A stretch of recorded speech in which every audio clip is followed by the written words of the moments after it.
আবারও ইউরোপে ফিরছেন নেইমার জুনিয়র, দেখাবেন ম্যাজিক। দর্শক, আপনারা কি নেইমারকে আবারও ইউরোপের ক্লাবে দেখতে চান? আপনাদের মতামত আমাদের কমেন্ট করে জানিয়ে দিন। আবারও ইউরোপে ফিরতে চলেছেন ব্রাজিলিয়ান সুপারস্টার নেইমার জুনিয়র। দিন যত যাচ্ছে নেইমারের সান্তোস ছেড়ে ইউরোপের ক্লাবে যোগ দেওয়ার খবরটি ডালপালা মেলছে। বর্তমানে ইনজুরির কারণে মাঠের বাইরে আছেন ব্রাজিলিয়ান এই তারকা। এই ইনজুরির কারণে জাতীয় দলেও ডাক পাচ্ছেন না ব্রাজিলের সর্বকালের সর্বোচ্চ এই গোলদাতা। তাই তো এবার ক্লাব সান্তোস ছেড়ে ইউরোপে ফিরতে মরিয়া নেইমার জুনিয়র। শীতকালীন ট্রান্সফার উইন্ডোতে আবারও ইউরোপিয়ান ফুটবলে ফেরার সম্ভাবনা দেখা দিয়েছে নেইমারের। সান্তোসের সঙ্গে তার বর্তমান চুক্তি ডিসেম্বরেই শেষ হবে।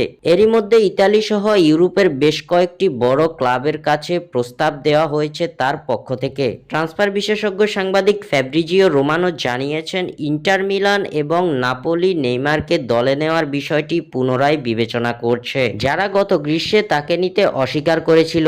পাশাপাশি তার এজেন্ট পিনি জাহাবির সঙ্গে ক্লাব কর্মকর্তাদের ঘনিষ্ঠ সম্পর্ক আলোচনাকে আরও সহজ করেছে।